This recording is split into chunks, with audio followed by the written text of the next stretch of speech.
Buenos días. Buenos días.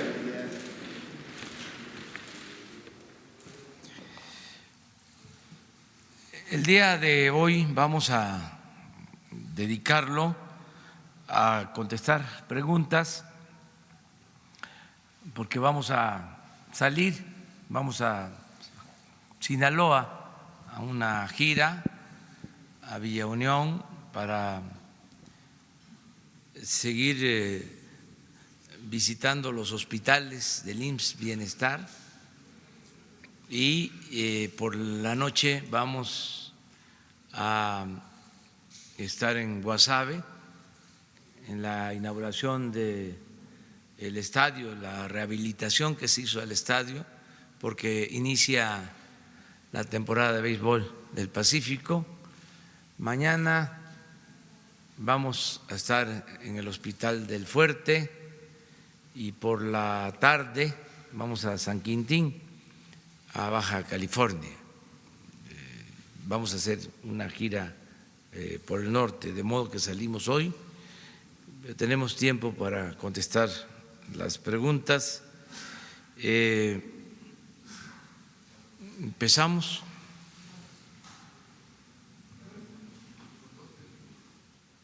¿Quedaron pendientes? Pero había lista. Pero buenos días, señor presidente. Eduardo Esquivel Ancona, Análisis Económico, Grupo SDP. Quisiera preguntarle, señor presidente, ¿qué avances tiene el TECMEC en las negociaciones y en qué consiste el anexo 23 de estas negociaciones? ¿Qué es lo que están pidiendo los Estados Unidos? ¿Qué es lo que se está negociando? Bueno, se ha estado hablando con legisladores, acaba de estar una comisión de diputados del Partido Demócrata, nos reunimos, aclaramos dudas, ellos tienen interés en el tema laboral, es hasta admirable, diría yo, que legisladores de Estados Unidos, del Partido Demócrata, estén preocupados por la situación laboral de los trabajadores mexicanos. Entonces hay plena coincidencia en ese tema. Ellos quieren que haya libertad y que haya democracia sindical. Nosotros promovimos una ley con ese propósito y estamos asegurando que se va a aplicar esa ley para que los trabajadores elijan libremente a sus representantes y desde luego que estamos a favor de que mejoren los salarios, las prestaciones.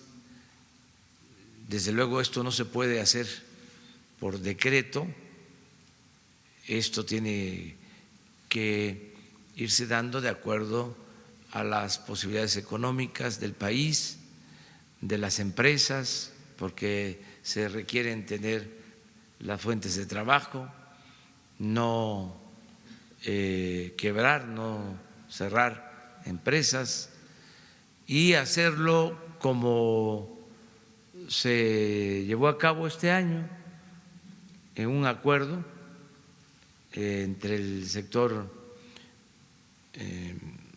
privado, el sector obrero y los representantes del gobierno.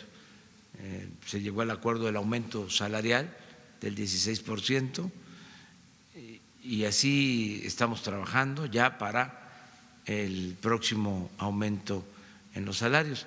Entonces, ese es el tema que a ellos les importa más y hay coincidencias, y aproveché para enviarle una carta a la señora Pelosi explicando de que nos conviene a los tres pueblos, a las tres naciones, que se apruebe el tratado, que es importante no solo para México, sino también para Estados Unidos y Canadá, y que no debe de asociarse la aprobación del tratado a la cuestión política electoral, porque hay elecciones en Estados Unidos, como es sabido, y queremos que se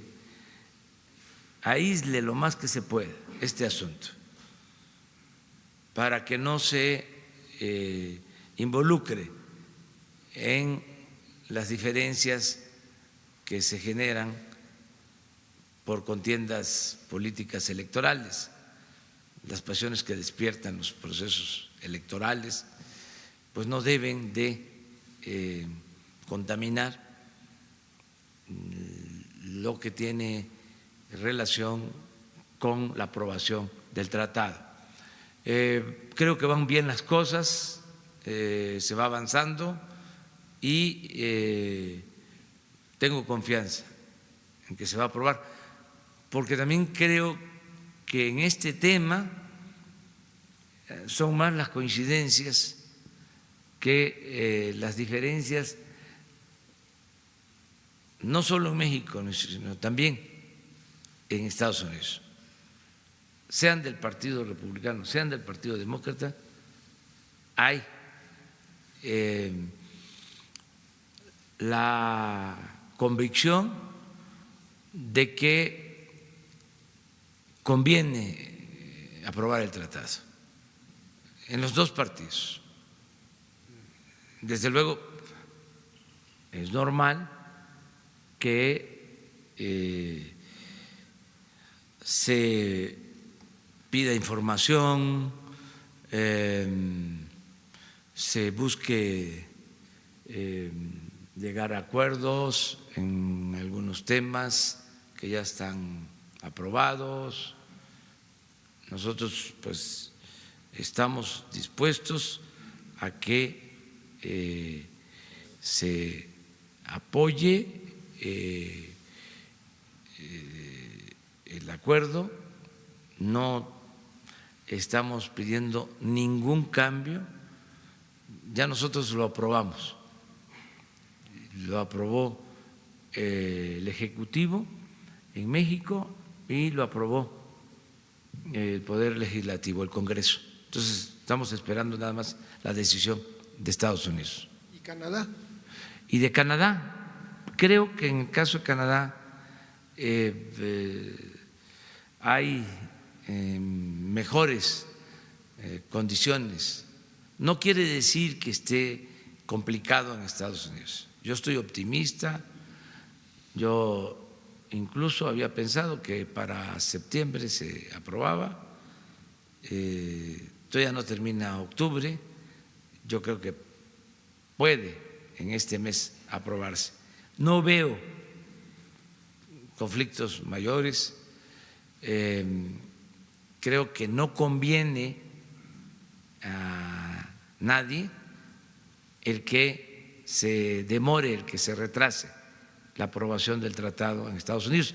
Desde luego, somos respetuosos de la soberanía de ese país y de la independencia del Poder Legislativo, del Congreso de Estados Unidos. Muchas gracias. Miren, está Urbano.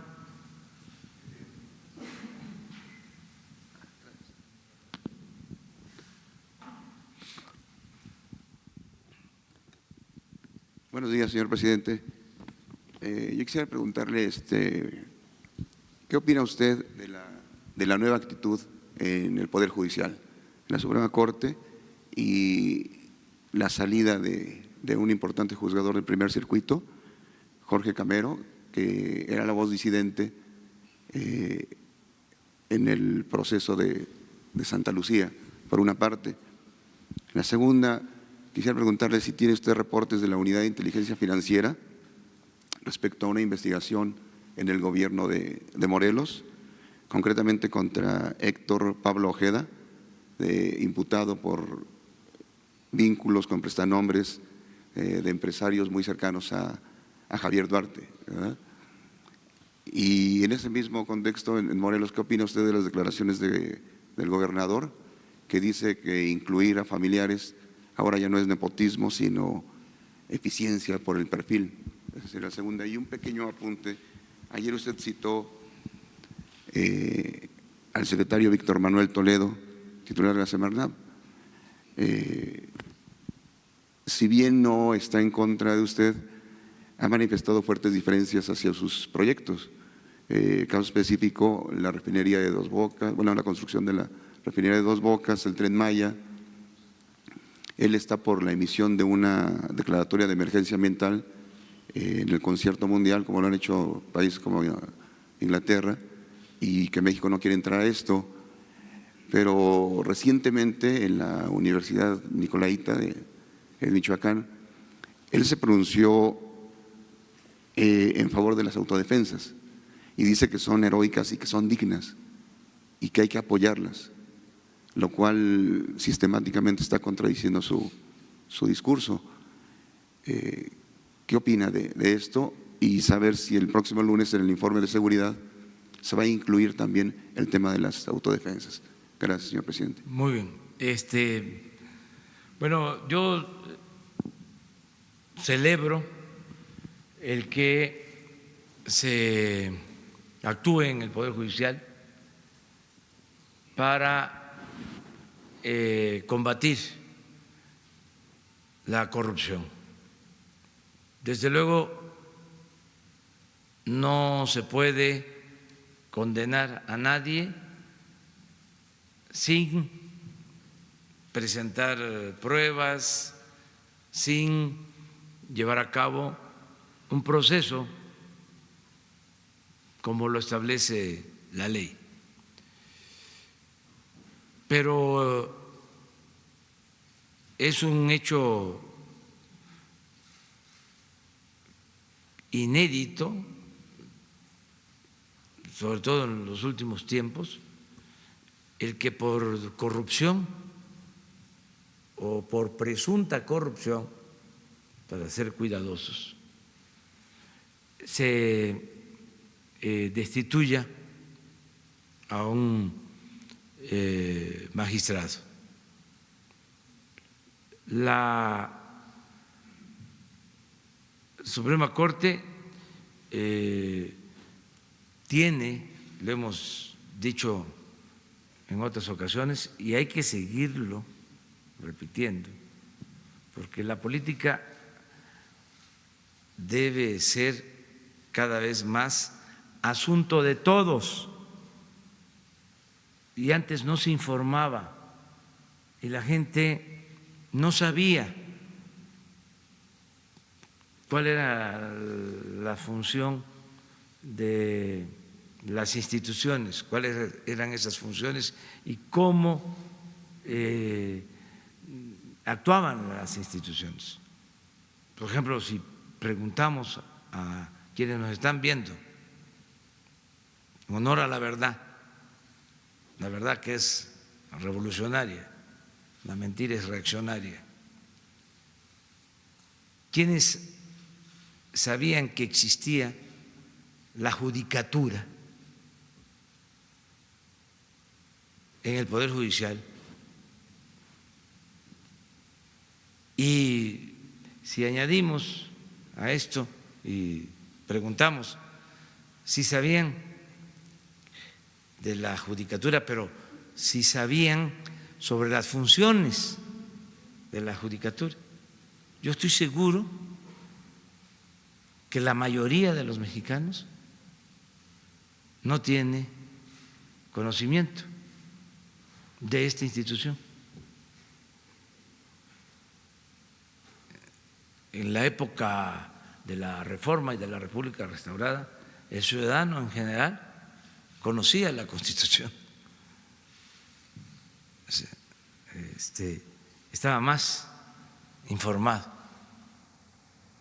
Ahora hay un despertar ciudadano, hay una etapa nueva, se informa más y hay que aprovechar para estar informando, orientando sobre estos temas.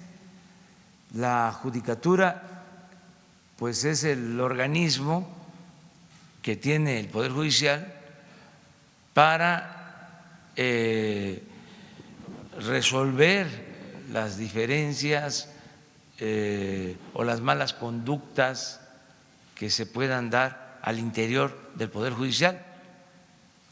No puede castigar a un juez, a un magistrado, a un ministro, el Poder Ejecutivo, solo en el caso de que se trate de un juicio político, eso corresponde al Poder Legislativo. Pero el órgano interno encargado de que no haya corrupción en el Poder Judicial, que los jueces actúen con rectitud, con apego a la legalidad, pues es este organismo, la Judicatura. Y entiendo que este organismo es el que ayer toma la decisión de separar a este magistrado para llevar a cabo una investigación. Esa es la información que tengo. Me parece muy bien, porque imagínense, existía la judicatura o ha existido y nunca se castigaba a jueces, a magistrados, a ministros menos. ¿Y cómo sí a los integrantes del Poder Ejecutivo se les castiga y se les señala si son corruptos, incluso en el caso de legisladores, lo que tiene que ver con el Poder Legislativo? Y en el caso del Poder Judicial había mucho hermetismo, era como el castillo de la pureza. Y ahora se dan estos casos. Por eso lo celebro. Y desde luego esto va a generar polémica, pero qué bueno que se ventile todo este asunto. Y los que se sientan afectados, pues van a decir que es una represalia, pues tienen todo el derecho de probar si existe represalia, y quien está tomando esta decisión tiene que probar de que en efecto hay corrupción. Tengo entendido de que se trata de un depósito de 80 millones de pesos. Estas cosas, de ser ciertas, no se pueden tolerar. Y por eso lo celebro, porque no solo es limpiar de corrupción el Poder Ejecutivo, hay que limpiar de corrupción el Poder Judicial, el Poder Legislativo, todo el gobierno, de arriba para abajo, y que no haya impunidad. Nada de que soy presidente y me protege la Constitución, el 108 de la Constitución, el artículo 108 de la Constitución, y solo puedo ser juzgado por traición a la patria y no puedo ser juzgado por corrupción. El presidente tiene que ser juzgado por todos los delitos, igual que cualquier ciudadano. Y esa es la reforma que queremos que se apruebe en el Congreso. Envié esa iniciativa para modificar el 108 constitucional y tenemos nosotros que dar el ejemplo. Entonces, que nadie se rasgue las vestiduras, ya se acabó aquello de que no se podía tocar al intocable. No hay impunidad. No es castigar nada más al que no tiene con qué comprar su inocencia y al que tiene influencias, al que tiene agarraderas, se le protege, se le perdona todo. Ya eso se terminó. Es acabar con la corrupción y con la impunidad. No le hace que sea polémico. Ese es mi punto de vista. Acerca de las diferencias de opinión con el secretario de Medio Ambiente, pues lo celebro.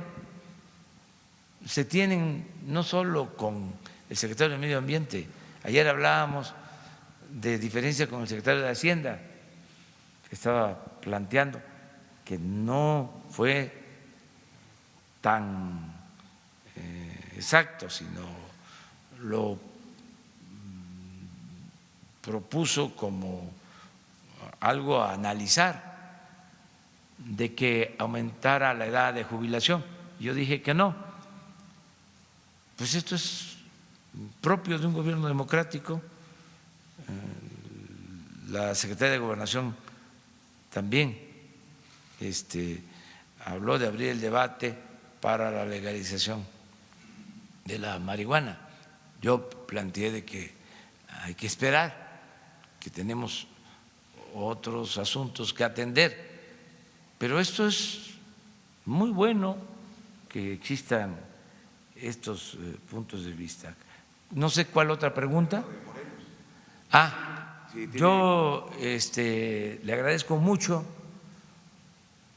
al gobernador de Morelos, Cuauhtémoc Blanco, porque fui a una gira a Morelos y esto no solo es Morelos, es Veracruz, es el Estado de México, es Guerrero, Michoacán, Oaxaca, en donde se fue haciendo una costumbre por el abandono a los caminos de que la gente,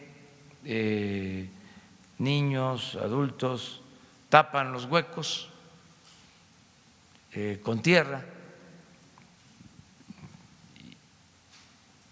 Me tocó verlo mucho tiempo y he hecho hasta videos cuando estaba en la oposición. Me acuerdo de un video que hice en la Sierra de Puebla, de Zacapuastla a Zacatlán, donde también gente tapando los huecos, los baches con tierra. Y ahora regreso, estoy de nuevo recorriendo los pueblos como siempre y lo mismo. Entonces, ni modo que pase yo y que no diga nada. Entonces grabé un video diciendo, vamos a ponernos de acuerdo para resolver esto, que no se tenga que llevar a cabo este tipo de acciones. La autoridad municipal, las autoridades estatales, la autoridad federal en lo que corresponde. Se tiene también que saber que está muy bien delimitado cuáles son carreteras federales, cuáles son estatales o locales, pero corresponda a quien corresponda, se tiene que evitar eso, porque se abandonan los caminos, la gente pues toma esta decisión, pide cooperación bien merecida para el Chesco, pero esto es en distintas partes. Entonces, cuando hice el video, la actitud del gobernador de Morelos fue muy positiva. En vez de enojarse por el señalamiento, porque además no era ese el propósito, aunque quisieron algunos cucarlo, que lo estaba yo exhibiendo, que no fue mi intención, pues ¿qué hizo? Mandó a componer la carretera. Eso es bueno, muy bueno. Entonces ya voy a seguir pasando por todos los caminos y estoy seguro que a veces voy a los pueblos y me dicen qué bueno que vino porque están bacheando, si no, no hubiesen bacheado, o no se deje engañar, acaban de venir a pintar el hospital. Entonces lo que les digo, ya voy a venir más pronto, digo, más seguido, para que pues se le dé mantenimiento. No es así en general. La autoridad local, sobre todo los presidentes municipales, son responsables. Hay, como en todo, quienes no están cumpliendo con su responsabilidad, pero sí hay presidentes municipales que responsables. En este caso, el presidente municipal, no me acuerdo del municipio de Morelos, el presidente municipal muy responsable, igual que el gobernador. Eso es lo que puedo comentar acerca del gobernador de Morelos. Pero no hay una investigación de la Unidad de Inteligencia Financiera en particular contra el secretario de Gobierno. Y para cerrar el tema de la Corte… No tengo información, que haya información contra el secretario de Gobierno. Bien, y para cerrar el tema de la Corte, ¿qué opina usted de que el vicepresidente se mantiene en su dicho de que fue presionado por el expresidente Felipe Calderón Hinojosa? Bueno, ahí respeto su punto de vista, no me meto en eso. Yo la opinión que tengo del ministro Saldívar, presidente de la Corte, es que es un hombre íntegro, que le tengo confianza. Eso es todo lo que puedo decir, nada más. Pero ya meterme a debates sobre otros temas, no. Sí lo considero una gente honorable, de bien, me da confianza, si no, no lo diría. Y eso que está haciendo debe de tener el apoyo de los ciudadanos, porque hay que limpiar el Poder Judicial y va a ser de mucho apoyo, con autonomía, con independencia, porque también se puede estar pensando que somos nosotros. Yo ni sabía de la existencia de este magistrado, hasta ahora me estoy enterando. No sabía de la existencia de este magistrado. No nos metemos nosotros en estos asuntos. Sí celebro que no se tolere la corrupción, cero corrupción. Estigmatizar al corrupto, también con el matiz de que nadie puede ser juzgado a priori, no es a justicia y luego averiguas, no, todo el mundo tiene derecho a defenderse legalmente, pero si hay indicios de corrupción, no se puede estar en el cargo mientras se hace la investigación para afuera. Y es difícil acumular dinero si se trabaja honestamente en el servicio público. ¿Cuánto gana el presidente de la República? 108,000 pesos al año, 1.200.000. Eso si no gastara yo en nada. La verdad que no gasto mucho porque soy austero. Mira, aquí está la cartera, no hay mucho, pero de todas maneras 1.200.000, 1.000.000 con aguinaldo, bueno, 1.500.000 al año. En 6 años, que no son 6, son menos, 8 millones, 10, 80, o sea, son 10 veces más. Ahí sí que, ¿de dónde? Y hay otros que no son de 80, que son de mucho más.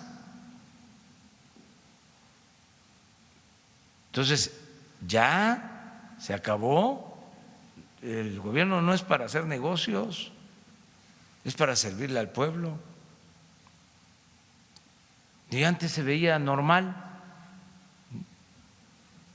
ya no. Esas cosas no se deben de permitir. Y no tratar de justificar la corrupción, para nada, cero corrupción. Muy bien. El comentario que dijo el gobernador sobre el nepotismo al contratar a familiares. No, eso si legalmente está prohibido, no se debe de permitir. Si el gobierno no es el DIF, no es para la familia. Pero él argumenta que cuentan con la capacitación, con las credenciales. Pero si la ley lo prohíbe, aunque sea una eminencia,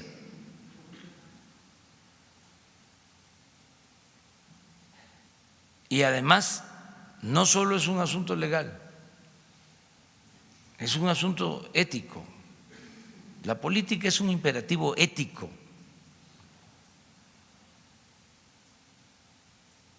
Pero cuando menos lo legal.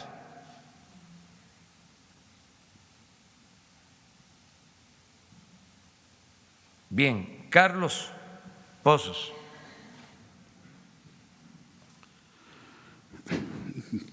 Presidente constitucional de los Estados Unidos mexicanos, su servidor Carlos Pozos, reportero de la revista Petróleo y Energía. Desde 1929, el Congreso de la Unión aprobó la conmemoración del Día de la Raza. Mañana se cumplen 90 años de esta conmemoración con motivo de la raza.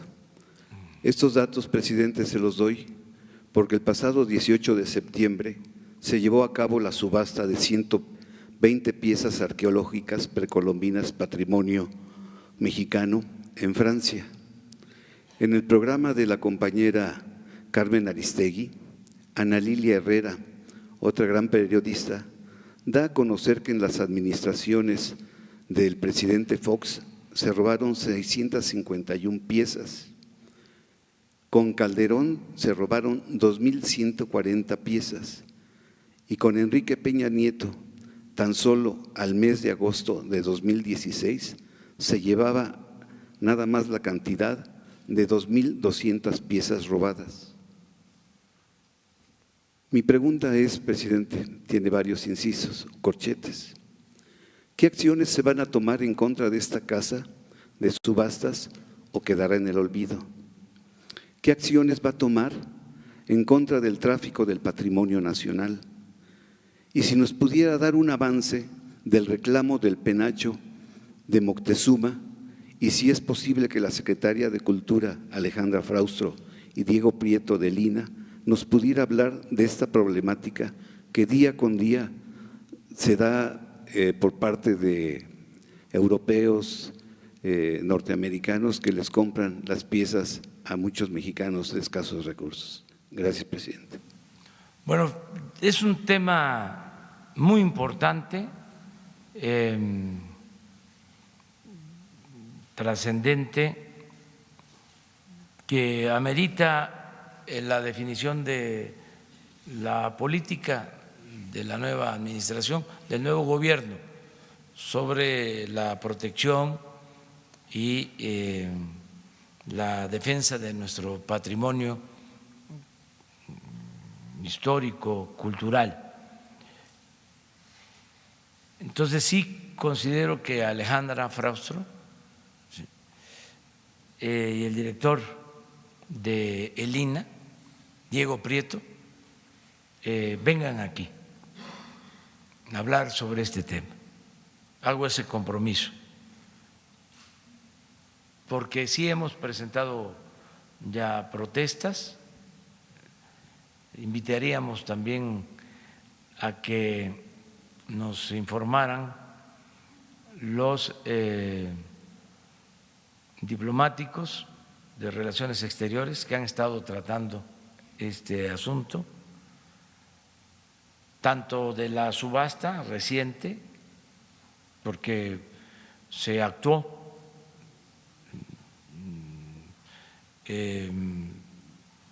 política y legalmente, como acerca de lo del penacho. Se está viendo también este tema y que nos informen de cómo vamos en esta materia, para que tengamos una información completa y objetiva sobre este tema, que es muy importante, sobre todo por lo de mañana y porque ya viene la conmemoración de los 200 años de la independencia, en el 21. Entonces, estamos trabajando también para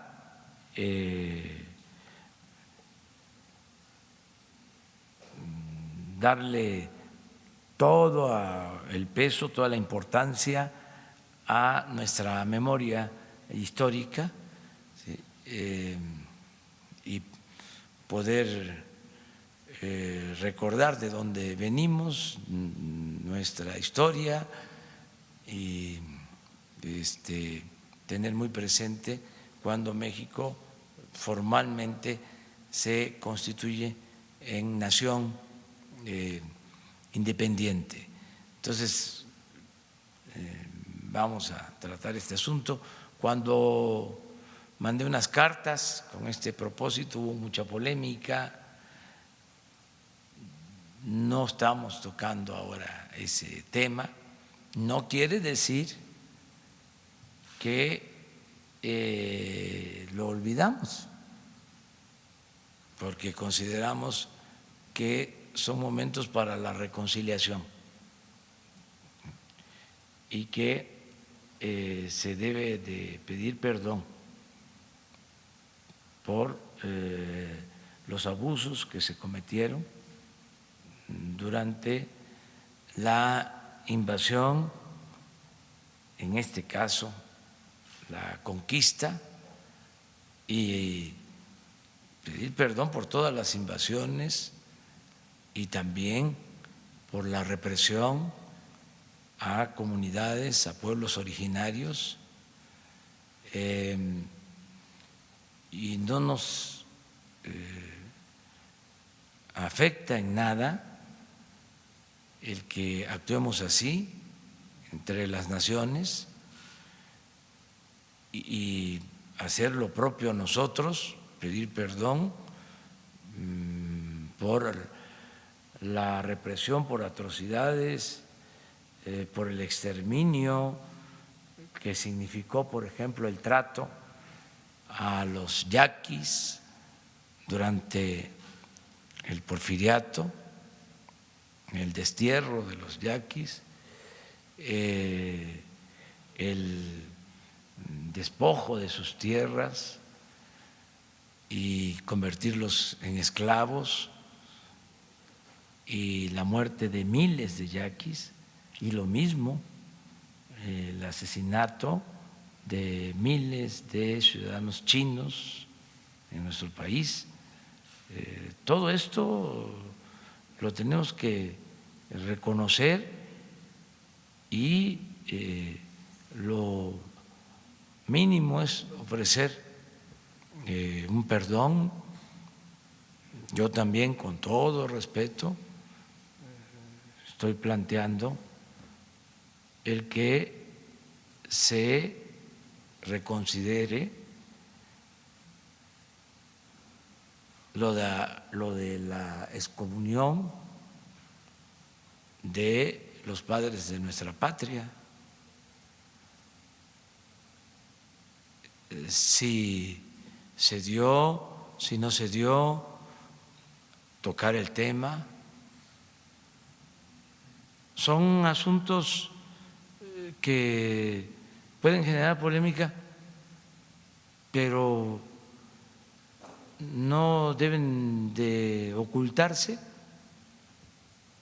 ¿Por qué olvidar nuestra historia? ¿Por qué no hablar de estos temas, estos asuntos, de la interpretación que cada país tiene sobre estos acontecimientos? ¿Qué significa para un español la conquista? ¿Qué significa para un mexicano la conquista? ¿Y por qué no ponernos de acuerdo? Y al final, la reconciliación. Es un tema importantísimo. No quiero abrir ahora ese debate, estamos en otro asunto, además falta para el 21. Vamos a tener tiempo para tratarlo, pero vamos en este caso a pedirle a Alejandra Fraustro, la secretaria de Cultura, que venga a exponer lo del tráfico de las piezas arqueológicas, el robo de piezas arqueológicas. No me consta lo de los gobiernos. O sea, desde luego, la periodista a la que hace mención es seria, es responsable, pero yo no puedo afirmar que sea cierto lo que ella plantea. Tampoco lo pongo en duda. No quiero acusar a ningún gobierno sobre este tema. Nosotros nos va a corresponder que no se roben nada.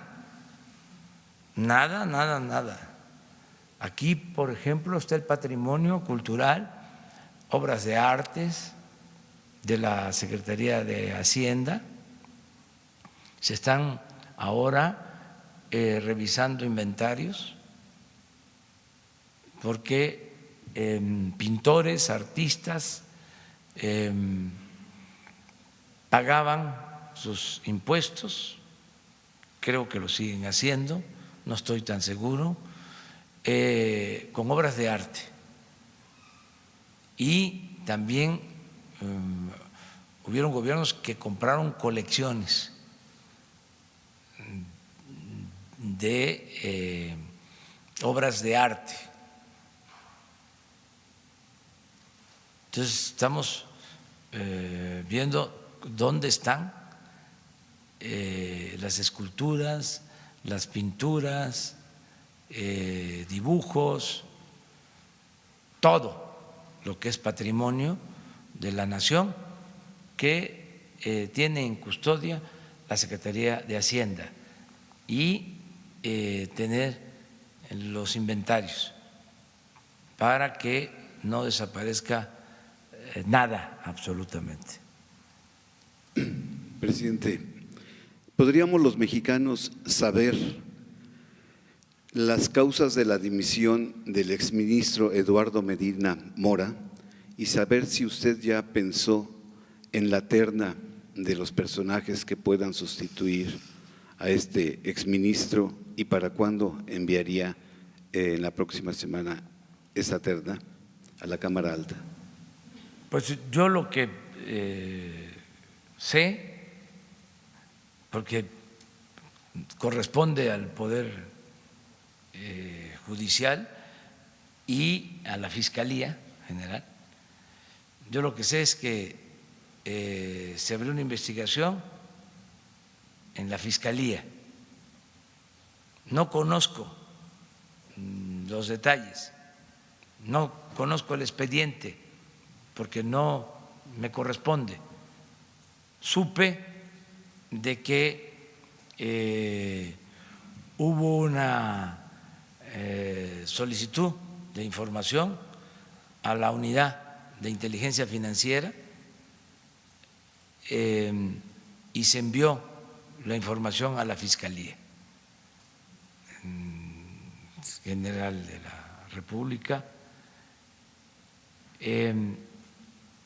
y que el ministro tomó la decisión de renunciar. Eso es lo que sé. Sí me corresponde la presentación de la terna, lo estoy analizando. Son 11 ministros que integran la Suprema Corte de Justicia de la Nación, 11, de modo que ahora hay 10,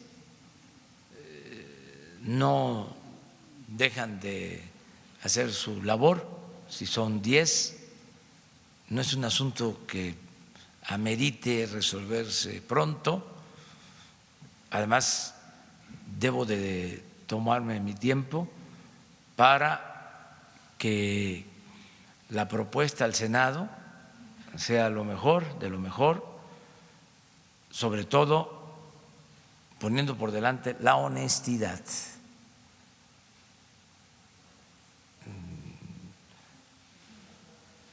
99.9 honestidad y el resto conocimiento y deseos de trabajar. Sea hombre o sea mujer. Sea hombre o sea mujer. Honestos, ¿sí? Mujer o hombre. También creo que hay de los 10 ministros 3 mujeres o dos. Por eso casi es un clamor el que la propuesta que la terna sean mujeres. Pero todo eso lo estoy analizando bien.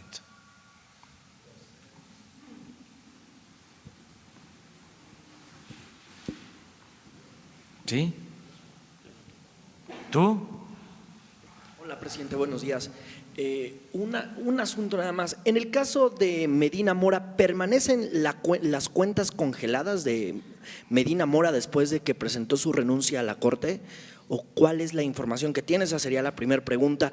Y la segunda, ¿cuál es su opinión en torno a que este domingo van a salir, se ha convocado a los ciudadanos de Baja California a salir a una consulta ciudadana para definir si se debe quedar Jaime Bonilla como gobernador 2 o 5 años? Es una consulta financiada por Morena, por el PT y por el Partido Verde. Me gustaría conocer su opinión.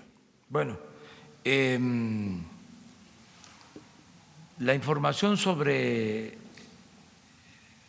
el estado financiero de las cuentas del ministro Medina Mora, no conozco a detalle cómo está. Desde luego, sí se tiene, ¿no?, la información. No sé si legalmente se pueda dar a conocer. Si se puede dar a conocer, le voy a pedir a Santiago Nieto que les informe el día de hoy. Sí, es que ayer justo en su cuenta de Twitter ponía que se habían suspendido algunas cuentas de Medina Mora después de su renuncia a la Suprema Corte. ¿Lo y que, puso quién? Santiago Nieto en su cuenta de Twitter, esto porque ayer una columna periodística reportaba que pues había como pues sospechaba esta columna de que se habían congelado las cuentas a fin de que pudiera renunciar o antes de que presentara su renuncia a la Corte. Sale Santiago Nieto y dice no es cierto, se las congelamos después de que renunció a la Suprema Corte, pero la pregunta es si permanecían congeladas o si usted tenía algún dato de ese asunto. Es lo que pueda aportar Santiago Nieto. Yo considero que eso es lo real, lo que Santiago está informando. Okay. Y si hace falta más información, y no es contrario al procedimiento legal, pues que se dé toda esta información. Eso es mi punto de vista, que se informe, solamente con la limitante de que no debe de afectarse el debido proceso. Eso es lo único. ¿Sí? Pero si ya lo dio a conocer en el Twitter, quiere decir, él es abogado, que no hay ningún problema. Entonces, es cosa de que vuelva a insistir sobre eso. Hoy va a informar. Entonces, acerca de lo de Baja California, yo voy para allá mañana. Yo no voy a estar el domingo, pero voy a San Quintín, voy a ver lo del sistema de salud en Ensenada y en especial en San Quintín. San Quintín pertenece al municipio de Ensenada. Entonces voy a eso básicamente y no me estoy entrometiendo en este asunto. Yo lo que dije y sostengo es que hay que respetar la decisión de la autoridad competente, que si la autoridad competente, si es el Tribunal Electoral, resuelve de que son 2 años, son 2 años. Al margen de la ley, nada. Por encima de la ley, nadie.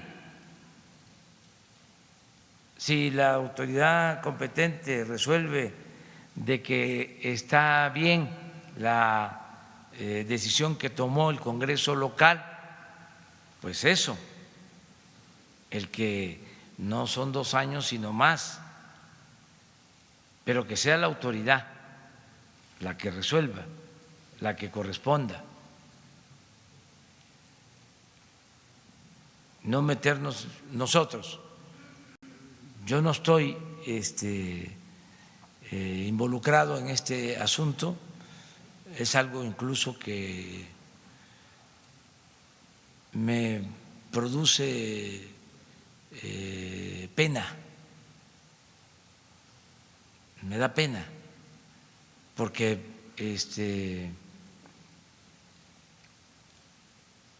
no debe de estarse discutiendo sobre estos asuntos.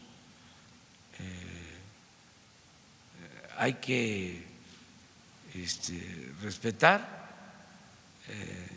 lo que establece la Constitución, las leyes y lo que resuelven las autoridades. Ya no es el tiempo de antes. Entonces yo no voy a meterme en esto, sea quien sea. No tolero de nadie el que se viole la Constitución, la letra, el espíritu de la Constitución. Y soy partidario de la democracia. Ese es mi punto de vista sobre este tema. Vamos a esperar. Esa consulta… Hay una instancia, debe de haber una instancia legal que va a resolver. Pues esa instancia… Pero entonces esa consulta no sale sobrando, el sacar a la ciudadanía a que vaya a decidir una decisión que toman los diputados locales y que sobrepasa, inclusive de acuerdo a lo que bien decía ya Olga Sánchez Cordero, pues sobrepasa la jerarquía de la ley y de las decisiones que pueden tomar los diputados locales. No es como pues estar sacando de más a la ciudadanía. ¿No sale sobrando esta consulta? Es que la ciudadanía no es una ciudadanía imaginaria, manipulable. Los ciudadanos de Baja California están muy politizados, muy conscientes. Se pueden hacer todos los ejercicios, todo el mundo tiene libertad para expresarse, manifestarse a favor, en contra. Aquí lo interesante es que debe de haber una instancia legal que resuelva, sin presiones de ningún tipo. Y todos apegarnos a esa decisión. No estar con chicanadas de ningún tipo, ¿sí? No retorciendo pues la ley, o sea, eso correspondía al antiguo régimen. Por eso no debe de preocuparnos en nada. Vamos a esperar a que haya una decisión y acatarla,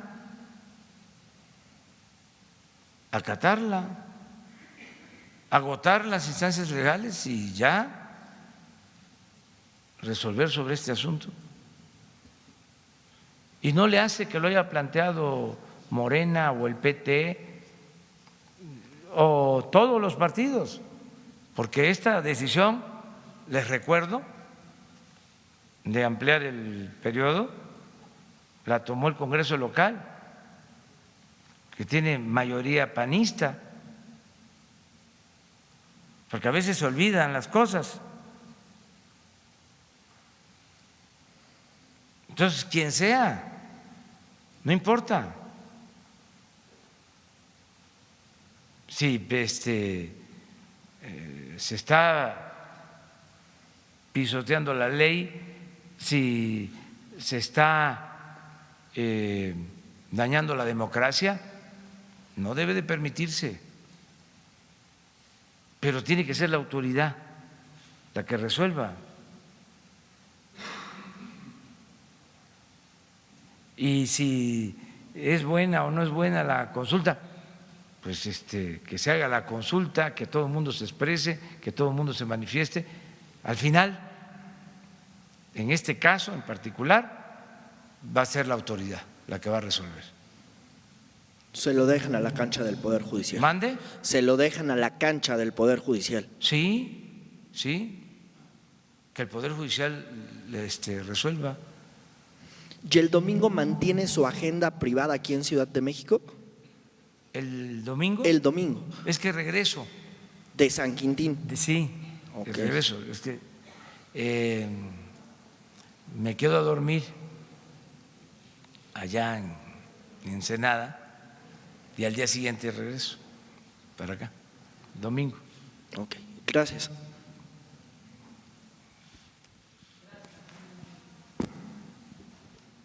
Gracias, presidente. Alfonso Párez, Cadena Raza, Radio 620.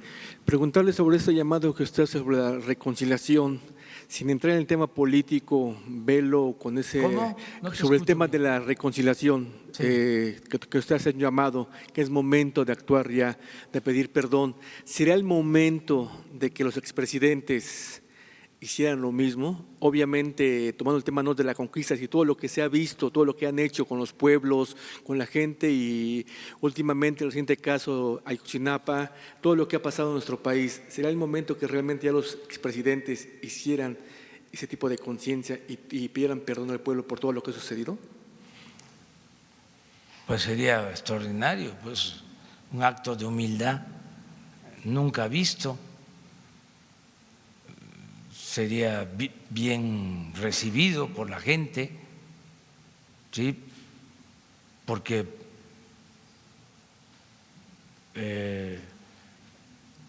el ofrecer disculpa, el pedir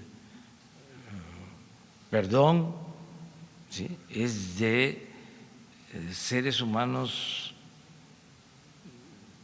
sublimes. O sea, es un acto de humildad extraordinario, excepcional. Es decir, pues yo cometí estos errores, yo me equivoqué en esto y ofrezco disculpas. O sea, no caer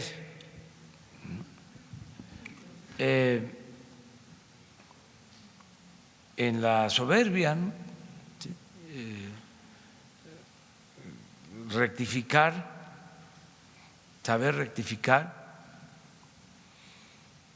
no caer en la autocomplacencia, ¿no? Eso es importantísimo. Yo no convoco a eso, eso depende de cada quien, pero si se lograra sería buenísimo para el país, sería algo muy importante. Ya me tengo que ir, porque si no, no llego. A ver. Gracias, presidente. Buenos días, Rodolfo Ortiz de Grupo 7. El 1 de octubre platicábamos acerca del tema de los CAED, los Centros de Atención de Educación Media Superior para Jóvenes con Discapacidad. Esta semana, el subsecretario de Educación Media Superior decía que no van a desaparecer los CAED, pero que hay un gran problema, no hay presupuesto para el 2020 y que eso es situación de la Secretaría de Hacienda y Crédito Público. Aquí iría mi primera pregunta, ¿usted ya platicó o ya le giró instrucciones directas a Arturo Herrera en Hacienda para que se contemplen a los CAED? La segunda, en Hidalgo, pues tenemos un caso de corrupción bonita, un caso de corrupción pues muy legal.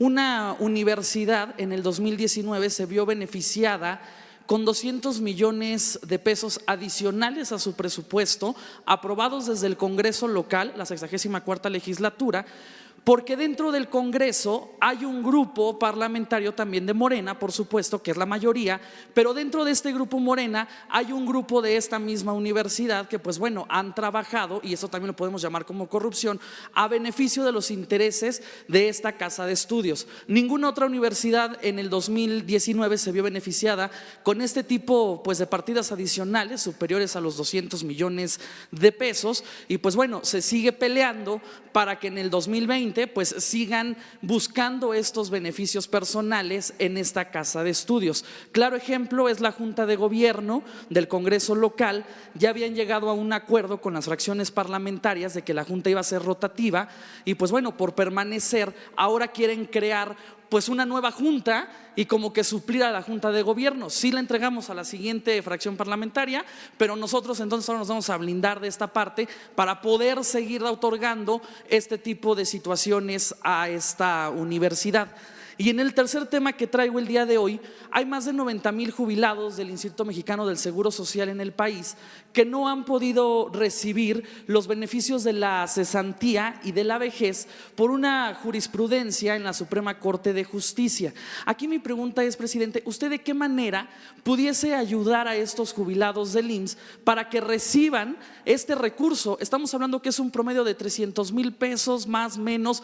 Hay algunos pues que son médicos y tienen más de 1 millón de pesos en esta cesantía y vejez, para que se los puedan entregar. Ellos han buscado diversas vías, tanto por la vía legal, se han manifestado también pacíficamente aquí en la Ciudad de México y no han logrado y no han tenido un objetivo. Y la última, pues bueno, se acerca el Tianguis de Pueblos Mágicos, que va a ser sede Pachuca, en el estado de Hidalgo, y también me gustaría saber cuáles son los estados que ya han levantado la mano para los próximos Tianguis de Pueblos Mágicos. Gracias, presidente. Sí, bueno, primero comentar de que no se cierra ninguna escuela, al contrario, se van a abrir más escuelas. Las escuelas no se pueden cerrar. Segundo, este asunto de la Universidad de Hidalgo, pues se está atendiendo. La Secretaría de Gobernación está ayudando en la conciliación, porque hay dos partes sobre lo de la Universidad de Hidalgo. Lo de los jubilados, pensionados del seguro, le voy a pedir a Zoé Robledo que los atienda,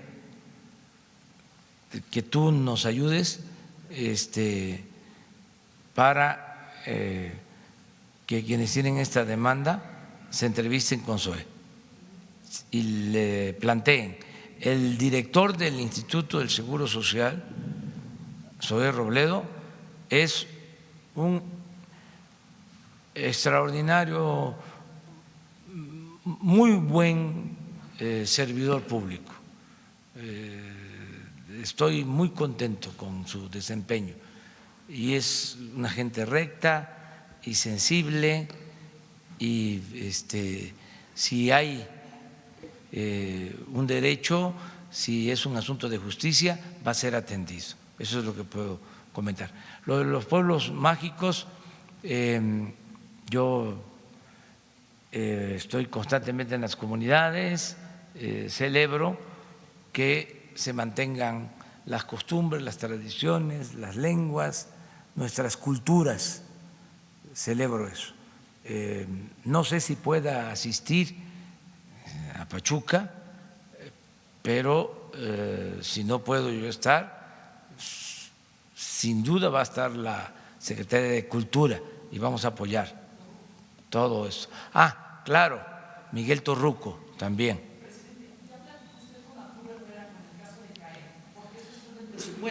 Sí, pero no es un asunto de presupuesto. O sea, afortunadamente, como no hay corrupción y hay austeridad, tenemos presupuesto. No es para presumir, pero hay presupuesto. Y más cuando se trata de la educación. Le doy un dato adicional. El secretario de Hacienda es de Hidalgo. Llevan ventaja ahí. Bueno, miren, ya me tengo que ir, si no, no llego. Nos vemos el lunes. Nada más contestar ayer una pregunta sobre si se estaba importando petróleo crudo. En definitiva, no estamos importando petróleo crudo. El dato que se dio fue equivocado, el dato que se publicó en la prensa no corresponde a la realidad. Cuando recibimos el gobierno, la administración pasada tenía comprados alrededor de 300,000 barriles, pero eso fue al inicio, que hasta aquí lo planteé de que era el colmo, de que por primera vez en muchos años, lo cual demostraba que la llamada reforma energética fue un rotundo fracaso, por primera vez en muchos años, después de la expropiación petrolera, se había llegado a comprar petróleo crudo para las refinerías y dimos la orden terminante de que eso no volviera a suceder. Y ahora, afortunadamente, ya se estabilizó la producción de petróleo, que se estaba cayendo, que venía en picada desde hace 14 años, porque padecimos de administraciones ineficientes y corruptas. El neoliberalismo tiene ese distintivo, la corrupción es como el conservadurismo, son muy corruptos. Entonces lo aclaro para que no quede ninguna duda, porque ayer se nos preguntó sobre eso. Hoy se va a entregar un informe al respecto para que tengamos todos los elementos. Y muchas gracias y nos vemos.